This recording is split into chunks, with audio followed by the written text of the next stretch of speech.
Hey everybody, welcome back. My name is Miasma, and tonight I have a list video for you guys. As you know, I'm a pretty big Yu-Gi-Oh fan. I play in real life still, although not right now because of this whole virus thing that's going on. Hope everybody's safe out there and everything. In the meantime, uh, I was like looking through some cards the other day and playing with some of my friends online and stuff like that, and I was thinking of doing a list video, maybe a few list videos, because I had talked about Pokemon in list videos in the past and named some of my favorite Pokemon and stuff like that, but I hadn't really talked about my favorite Yu-Gi-Oh cards, and I decided I think I should break this up like into artwork versus like what the card does. Maybe some of those like commingle, but I think I'm able to kind of separate that because sometimes a great looking card has a pretty bad effect or it's part of a bad archetype or something like that. Sometimes I just like the way the art looks. And sometimes I just like the way a card operates, not necessarily how it looks. Like, so it goes that way too. But yeah, I know right now, as I'm looking at myself in the camera right here, I'm looking a lot like my buddy Karibo here, although Karibo is not in this top five. In fact, he's not even an honorable mention. But I'm just seeing a direct correlation, and we're talking about Yu-Gi-Oh card artwork, so I had to make the joke. I hope you found that hilarious. You know, times are rough right now without barbers and everything. So once again, hope everybody's being safe out there. All right, number five, in terms of card artwork. Again, not necessarily the most broken effects in the world. I knew this was going to be on the top five, uh, but I just wasn't really sure where. And it ended up, when I really thought about it, it ended up kind of just sneaking into the five, which I was actually surprised by. And that's Honest. Uh, so I mean, I love the effect, but Honest is an older card. I'm an older Yu-Gi-Oh player. I love fairies as a type. I love angel art. We've talked about it before on the channel in the past, but and that's going to be a recurring theme here. I love stuff with angels in it and like wings and stuff like that. Honest perfectly fits it. This is powerful angel dude, I think. Uh, and Yeah, it's just it's there to save the day in terms of its effect and stuff like that. Um, Helps you out in battle and stuff like that, and you know, has an effect where it can come back to your hand and stuff like that. But I love his big triumphant wings and stuff like that, and just the light emanating from him.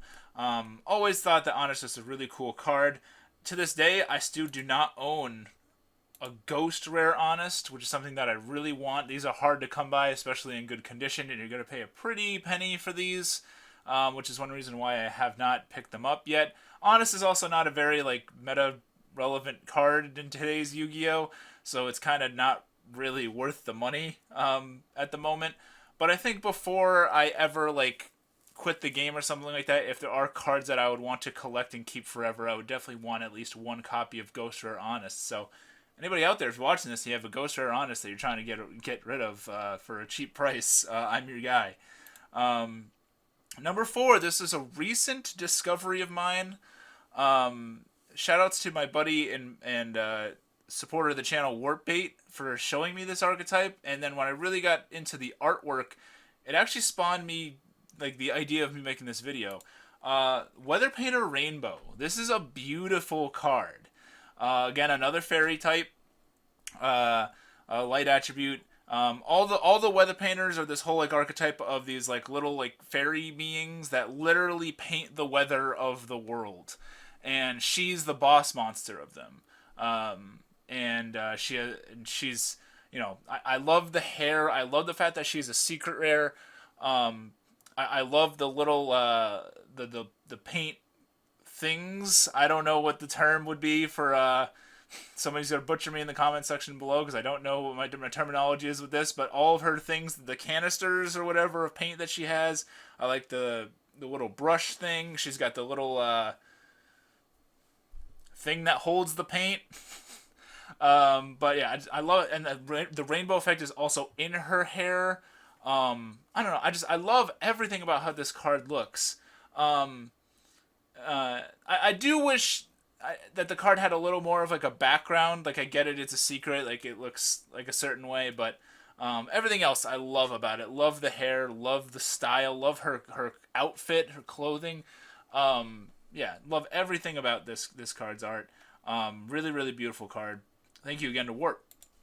Uh, at number three, this is a personal favorite of mine, and I know it's a deck that a lot of people hate, but he's an iconic card in the history of Yu-Gi-Oh. That's for sure.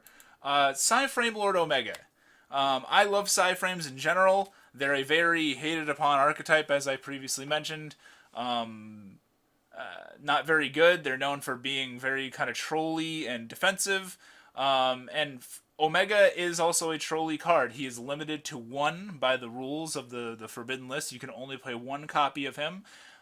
Basically, because if you were allowed to have more than one, you would basically be able to sort of loop your opponent out of having a hand in some cases. Which, in the game today, it seems like Konami is okay with certain decks being able to do that. Mermails. But we're not okay with Psy-Frame Omega being able to do it. But yeah, I used to play zombies when I was younger, and you can make this guy super easy in a zombie deck because he's a generic synchro. And I love like the Psy-Frame kind of like lore they got going on. They're like these like beings that live like in like this like cybernetic realm called the Psy-Frame. And he's like the other monsters are all like little like pieces. Like you have like Alpha and Gamma. Oh, they're all named after letters of the Greek alphabet, and they're all like pieces of the outfit that this guy Driver wears. And I think multi-threader, but that's splitting hairs here. Yeah, I love them. I love Omega the most because he's like the king boss monster guy. I'm a fan of like boss monster type cards, I guess. I like how he's just wearing them all, and he's fully powered up, and he's just cruising through the Psy-Frame, ready to kick some ass. And yeah, I really love Omega, an iconic card, and I wish someday that he would come off of the limited list, but that probably will never happen. Coming in at number two, I've mentioned this card before, I think in at least a podcast or something. I love me some Ghost Trick Angel of Mischief. You know, another fairy card, surprise, sorry, everybody, another angel card, but at least this one's a dark angel. Like, give me some credit. This one's an edgy angel. This one's a mommy angel, that's for sure. Yeah, I love everything about this guy. I love the pink hair. I love the little hat. I like Ghost Tricks in general, but she's clearly the best one. Clearly the most waifu out of the Ghost Tricks. We're also assuming that she's an 18-year-old angel, by the way. Before I hear the cops coming.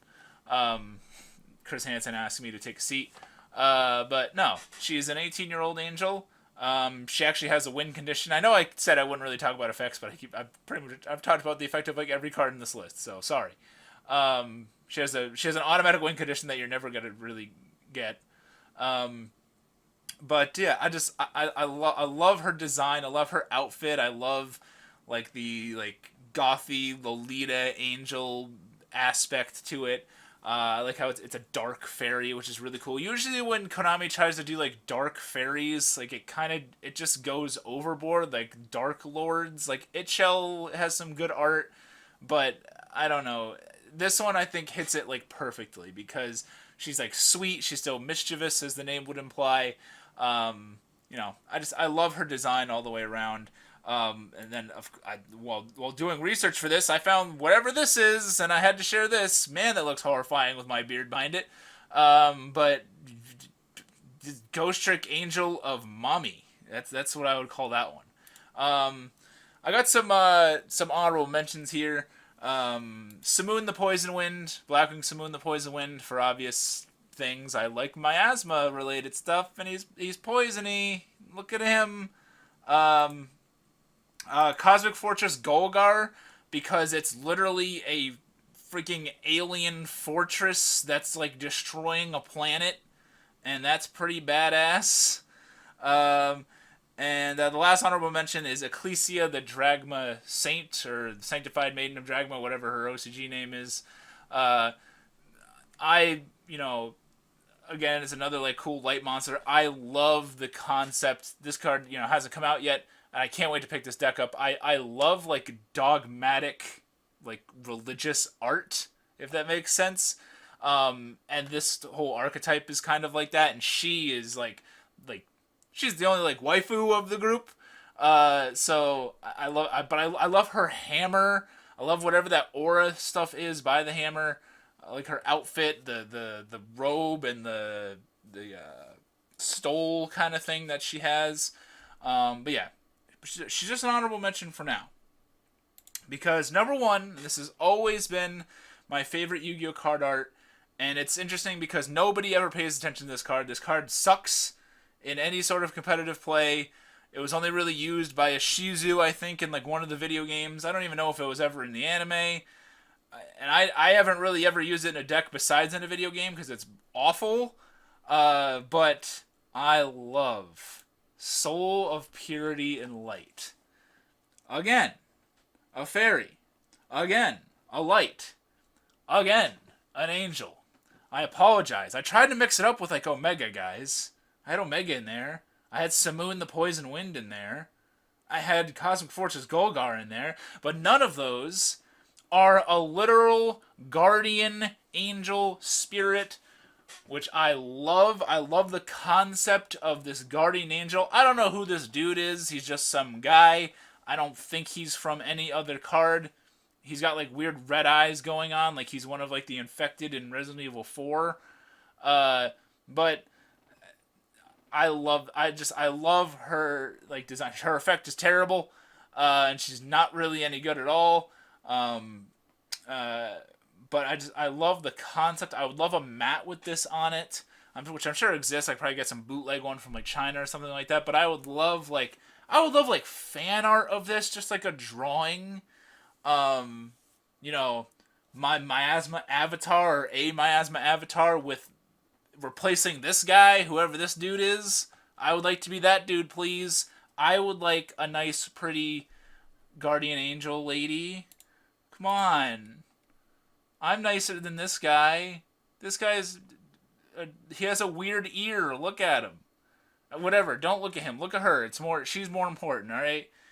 Soul of Purity and Light. Easily my favorite card artwork. At least so far in Yu-Gi-Oh! Maybe I'll do another video about these with like my favorite like effects. These are all monsters too, so I think I'm gonna do maybe one of spells, maybe one of traps. Who knows? I don't know if I really have like a top 5 trap art, or something like that. But yeah, let me know down below what are some of you guys' favorite card artworks. And if you do make videos, make a video about this yourself and maybe talk about it more in depth. I know some people that watch me talk about Yu-Gi-Oh online and stuff. Yeah, let me know what your favorite cards were. Even if you haven't played in a while, what did you like growing up? Do you have boring tastes like me and only like angel things? Or do you like the dark dragon demon stuff that Yu-Gi-Oh can have? Or do you like the spellcasters? Because pretty much everything in this game is either a pretty girl, a dragon, or a spellcaster. So that's kind of where it goes in Yu-Gi-Oh sometimes. But yeah, thank you so much for watching, guys. If you like what I'm doing here, please hit that subscribe button down below if you haven't already. Hit that bell so that way maybe you can get notified when I upload a video. And if you really like what I'm doing here, please consider joining my Patreon. I'll have a link to that in the description box. Thank you so much for watching, guys. It means a lot. My name is Miasma, and I'll see you next time.